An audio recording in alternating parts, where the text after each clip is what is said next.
Welcome to the Wolfpack Fitness Podcast with your host, Adrian Wolf. I'm a PhD student in interdisciplinary health sciences with a master's degree in kinesiology and a bachelor's degree in psychology. I've been a fitness coach for over 10 years and I've trained everyone from everyday gym goers to kids to Division I collegiate and professional athletes. My mission is to provide you with actionable knowledge in the areas of fitness, nutrition, stress management, and psychology to help you live your best life every day. Let's get to the show. What's going on, Wolfpack? Welcome back to another episode of the Wolfpack Fitness Podcast with me, your host, Adrian Wolf. If you're liking the content I'm providing, please pause this episode, follow my podcast, and submit a quick rating if you're listening on Spotify, or a review if you're listening on Apple Podcasts to help me reach more people. I want to thank you for continuing to listen and helping me grow my podcast. Before I get into this episode, I want to make it known that this podcast is separate from my teaching and research roles at the University of Nevada, Las Vegas. Okay, in this episode, I am going to discuss what mindfulness is and why it's such an important concept and skill to understand and develop. So I'm going to start off by providing you with some background information and practical life examples to help you understand mindfulness better. Then I talk about a phenomenon known as mind wandering, or also known as monkey mind, and how it can actually be beneficial, but maladaptive at the same time. Then I'm going to take a deeper dive into what goes on in the brain when you're experiencing mind wandering, but also how the brain changes in its functioning when you practice bringing conscious awareness to your thoughts and distractions and refocus yourself on the task at hand. Then I get into a discussion on how mindfulness meditation works, as well as its numerous benefits for mental and physical health. I finish off the episode with some recommendations on how to perform mindfulness meditation and how often and for how long you should do it to start seeing these benefits. And as always, as I do in every episode, I give an action item for you to work on to help you start improving your health and, of course, live your best life. All right, so let's start off talking a bit more about mindfulness before we actually get into the meditation part. So mindfulness, according to the American Psychological Association, is simply an awareness of your internal states and surroundings. To expand on that a bit, it encompasses your ability or tendency to consciously engage in a state of non-judgmental, present moment attendance. More specifically, it has also been described as the cognitive ability to non-judgmentally observe sensations, thoughts, emotions, and the environment, while simultaneously encouraging openness, curiosity, and acceptance. Your individual ability to be mindful is known as trait mindfulness, which can actually be measured. In fact, it has been measured in research studies using what is called the Mindful Attention Awareness Scale. This questionnaire contains 15 questions that are answered from 1, almost always, to 6, almost never. And your total score can range from 15 to 90, with higher scores indicating higher trait mindfulness, which is a good thing for you. You can take the questionnaire, which I have linked in the show notes, to see if your trait mindfulness needs a little work. But you can also gain a pretty good subjective understanding of how mindful you are by thinking about specific experiences throughout your typical day. For example, do you find your mind wandering a lot? Or do you find yourself lost in a train of thought that's unrelated to what you're currently doing? Do these situations happen frequently? If so, this is a good indicator that oftentimes you are not mindful of what you are doing and you are not staying present. I know personally this has been something that I've struggled with for quite some time. For example, I've been an anxious person much of my life, and I found that being anxious can lead to and be a result of ruminating on thoughts that have nothing to do with what I'm currently doing. They are largely related to something in my past or what I'm anticipating in the future. It's interesting that research has shown that this type of mind wandering, also called monkey mind, is actually a natural tendency for us. And it's this spontaneous tendency to move seamlessly from one thought or sensation to another that can lead to some problems, which I'll discuss a little later. And I'll also discuss what you can do about these types of problems to improve your mental state and stress levels. So let's dig into mind wandering a little bit more. Think of a time where you were actually focused on doing something. Maybe it was a work related task or a task around the house, like regular chores. Have you ever found yourself just suddenly lose focus and start to think about something completely unrelated to what you were doing? This is the nature of mind wandering. It's a thought process decoupled or separated from the current task or external environment, also known in the research as a task unrelated and stimulus independent thought process. So, stimulus is just something from the external environment or within your body that gets your attention. For example, if you're outside and a fly lands on your arm and you swat at it to shoo it away, the stimulus that resulted in the action of you swatting at the fly was the light pressure or tickling sensation on your arm, telling your brain that something has touched it. And the response was your reaction of swatting at it. So, getting back to mind wandering, I'm going to get a little nerdy here for you and talk to you about some stuff that happens in the brain while you're experiencing this phenomenon. But it's important to know because a little something known as mindfulness meditation has the capacity to influence mind wandering in a way that is very beneficial for you. So, while you are awake and in a resting state or performing a task and your mind wanders, neuroimaging studies have shown that there is increased activity in a neural circuit within your brain known as the default mode network, or DMN. This default mode network is composed of several key areas throughout your brain, most of which are located in your frontal and parietal lobes. So the frontal lobe of your brain is located in the front of your brain, and the parietal lobe is located in the middle left and right portions of the brain. The key areas from the default mode network that are located within these lobes are known as the medial prefrontal cortex, the posterior cingulate cortex, and bilateral inferior parietal lobule, both of which are located in the parietal lobe. This default mode network of structures has been repeatedly linked to thoughts that are task unrelated or unconstrained, meaning spontaneous or freely moving thoughts. What's interesting about this is that research has shown that adults in the United States spend approximately 30 to 50% of their waking hours in thoughts unrelated to their current activities. So this default mode network of structures is pretty active during those times. And as I said before, this mind wandering process is a natural tendency, but it can actually lead to some pretty amazing creative thinking. So one of my favorite quick reads is a book by John C. Maxwell called How Successful People Think.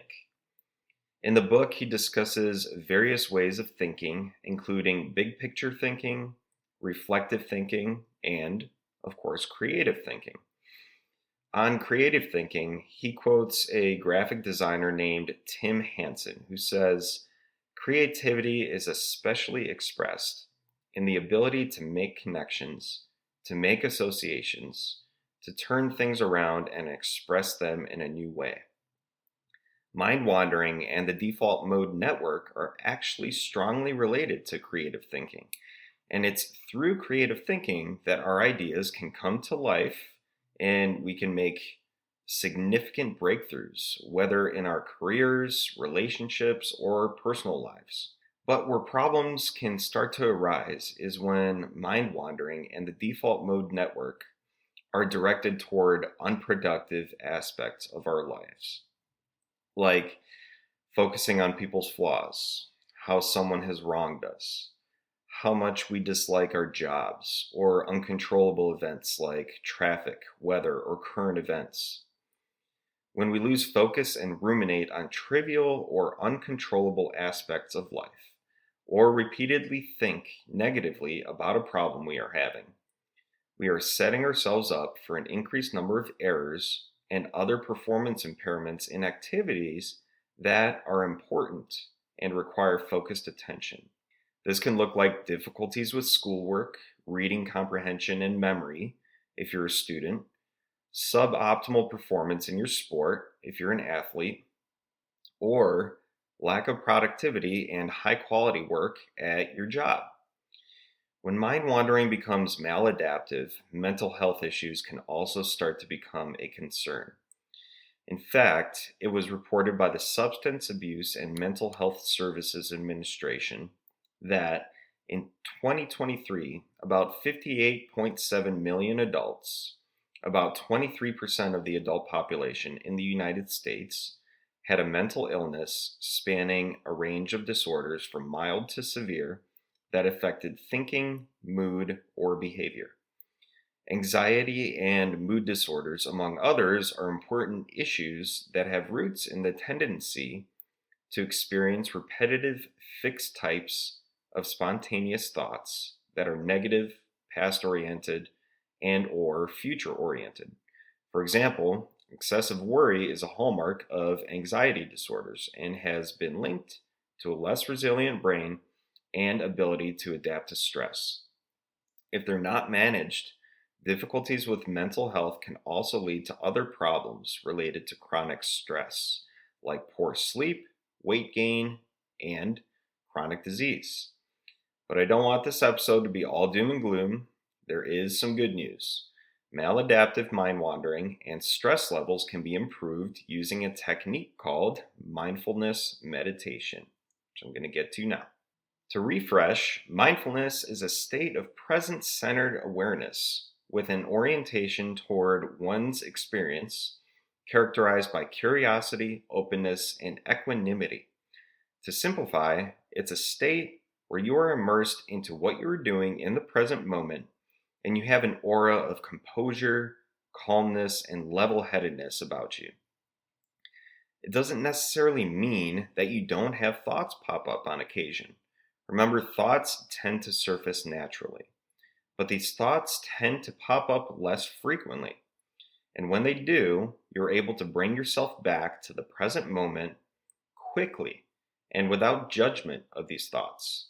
Being able to do this has a number of benefits, and it can be trained through mindfulness meditation. There are several types of mindfulness meditation, but one common type that I'll describe later is known as focused attention meditation. Before I get into how that type of meditation works, I'm going to discuss some of the benefits of mindfulness meditation. Specifically, what are the positive changes in yourself that you will tend to see when you start practicing this form of meditation regularly? I'll also give you recommendations for how frequently you should be doing these sessions and how long each session should be. So here are some of the benefits associated with this form of meditation. First off, when you practice mindfulness meditation, you train your mind to reduce the mental arousal associated with mind wandering. Have you ever gotten frustrated with yourself because your mind keeps drifting into unwanted, negative, or unrelated thinking regarding what you're currently doing? This is what mental arousal means. Think of mental arousal on a scale of 0 to 10. If you had absolutely no reaction to a thought that popped up, you just acknowledged it as a thought and let it fade away into the distance, your mental arousal would be 0. But say you got so frustrated that you went into panic attack mode because of a thought you had, then your mental arousal would be at a 10. It's an extreme example, but panic attacks can actually be quite common, especially in people who struggle with anxiety. You can imagine the psychological and even physical repercussions of having an emotional response like that. Sadness, despair, rapid heart rate, high blood pressure, and so on. But say you never get to that point and you only experience around a 5 on that 0 to 10 scale. But you experience this type of arousal much more frequently. This could look like you allow every little thing you experience to bother you to some extent, but not actually reaching the I'm so angry or sad that I blow a gasket mode. So imagine feeling your blood boil when you're sitting in traffic, or the frustration you feel when dealing with your boss or a difficult coworker, or getting angry at your kids, dog, or spouse about something every day. These are examples of long-lasting, chronic mental arousal somewhere in the middle of that 0 to 10 scale. This can also have long-lasting negative impacts on your health. Mindfulness meditation will train your mind to have less of a reaction or mental arousal to everyday thoughts and situations, keeping you at the lower end of that scale, which means a calmer state of mind, less anxiety, less stress, and a happier demeanor. Some of the more specific benefits of mindfulness meditation include less worry and rumination, reduced frequency of distracting thoughts, improved and more sustained attention, improvements in memory, specifically working memory, which is an active form of short-term memory important for problem solving and decision making. Also, reduction of chronic pain and other physiological improvements like reductions in pro-inflammatory biomarkers such as C-reactive protein and reductions in cortisol levels, which is a hormone released in response to stress. So what's the science behind how this type of meditation works? Thankfully, there is something called neuroimaging that allows scientists to look at the structure or activity of the brain and see how different parts of the brain interact with each other and respond to activities like meditation. During mindfulness meditation, researchers have actually been able to see a very interesting interplay between different areas of the brain as meditators transition from states of mind wandering to mindfulness. One of these types of mindfulness meditation practices I mentioned earlier is called focused attention meditation. During this type of meditation, you are voluntarily focusing on an object or a process, like the sensations generated by your breathing. So you can focus on visualizing your belly as it rises and falls, which would be an object. Or you can focus on feeling the breath coming into your nose and leaving your mouth, which is a process. As you're doing this, anytime you are distracted by an external stimulus, like a dog barking, for example, or an internal stimulus, like a thought, you gently bring your attention back to the object or process you were focusing on without any judgment of the stimulus that distracted you. And you continue to repeat this process for the length of your session. So as you're going through this sequence of events of focused attention on an object or process, mind wandering or distraction, awareness of mind wandering, and refocusing, a number of really cool things are happening in your brain as different regions become more or less active. Imagine you're going through that meditative process and you are focused on the object or process that you choose, and you inevitably become distracted by mind wandering. The regions of the default mode network in your brain that I was talking about before become more active. These regions are the posterior cingulate cortex, the medial prefrontal cortex, and the posterior parietal and temporal cortex, and the parahippocampal gyrus. Now, when you become aware of your mind wandering, or that you have become distracted, a different network of your brain becomes more active, which is known as the salience network. This network contains regions like the bilateral anterior insula and dorsal anterior cingulate cortex. In psychology, salience refers to something being noticeable, prominent, or standing out. So, when this network becomes more active, it is because your brain has noticed that you have been distracted from your current task of focusing on an object or a process. And that is a really good thing. Many people aren't even aware of how often they are distracted by something that is irrelevant or counterproductive to their current task. So, developing the ability to become aware more frequently is an important first step towards better mental and overall health. After you notice that you've been distracted and this salience network is activated, the next step your brain takes is to refocus your attention on the object or process you were originally focused on. Doing this activates what is known as the executive network of your brain. This network contains regions like the dorsolateral prefrontal cortex and anterior inferior parietal lobe. And it is this network that plays an extremely important role in the executive control of attention, working memory, decision making, and top-down regulation of your mental states. It's safe to say that you want this network to be functioning at its best if you want to be functioning at your best. So to summarize, focused attention meditation. You begin by bringing attention to an object or process. You maintain your attention on this object or process until your mind inevitably gets distracted through either mind wandering or an external or internal stimulus.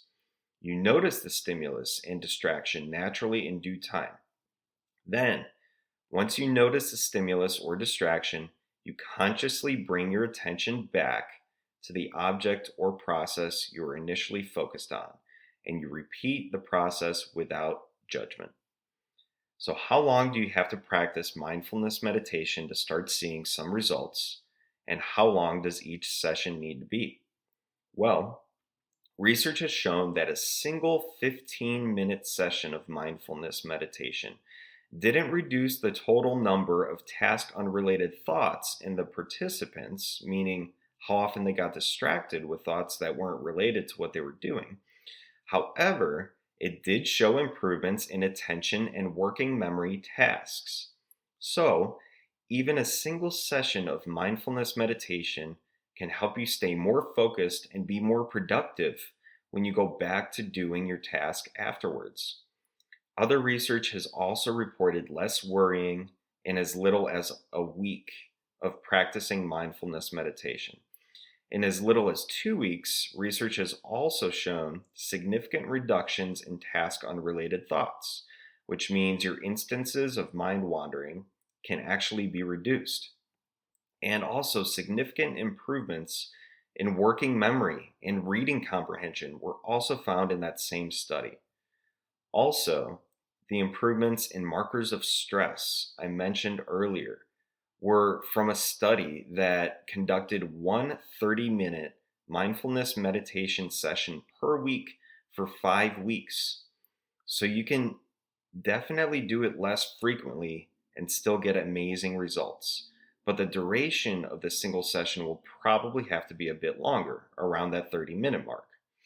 It still seems like more frequent sessions, at least 3 times per week for 10 to 20 minutes, is the more feasible way to go for most people, especially if you have a pretty busy schedule.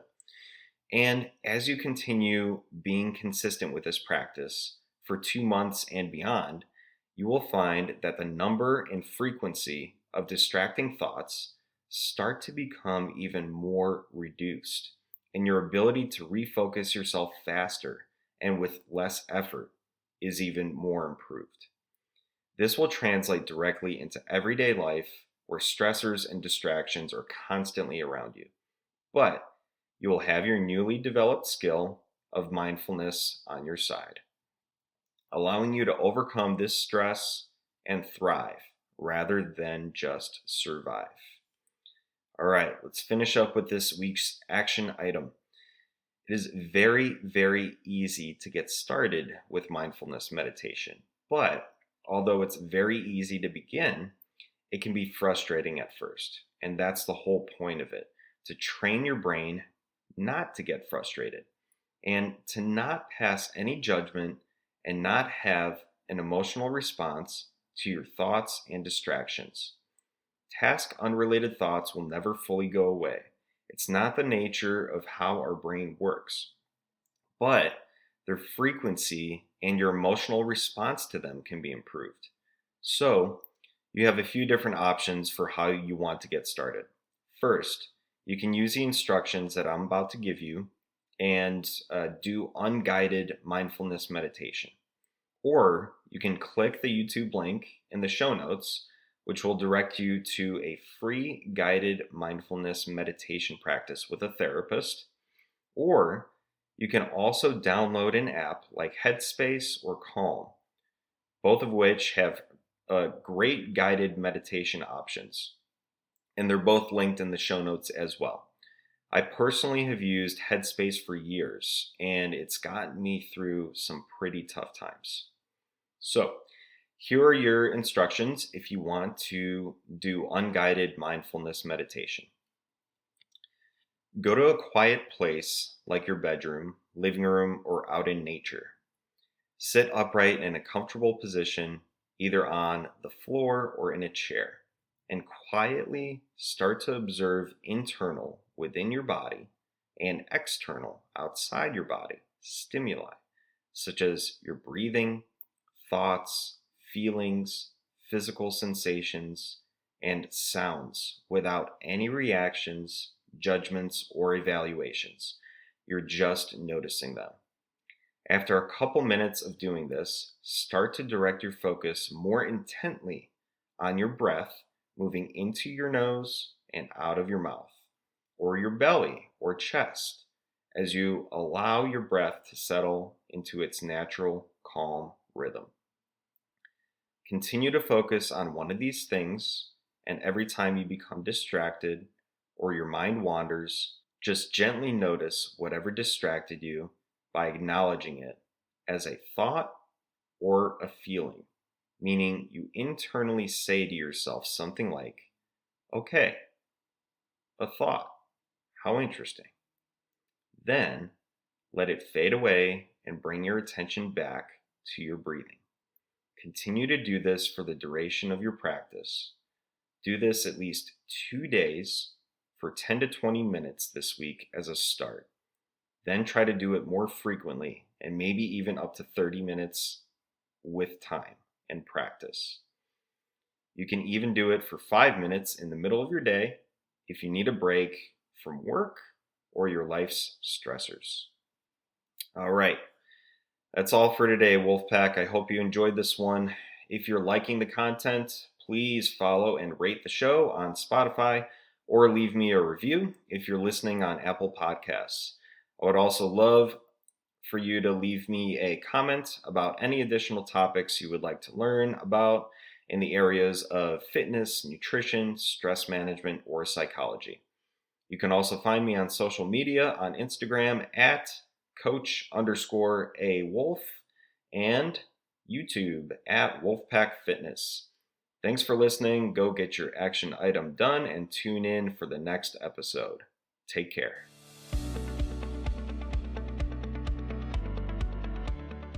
Thank you for listening. If you like the content, be sure to follow my podcast, leave a review, and check out the show notes for additional details and links discussed in this episode. My mission is to provide you with actionable knowledge in the areas of fitness, nutrition, stress management, and psychology. It is often said that knowledge is power, but I like to say that knowledge applied is even more powerful. Take what you learned today and find a way to apply it to your lifestyle so you can continue living your best life. Thanks, and be sure to activate the new episode notifications to be the first to learn about new and exciting content. See you next time.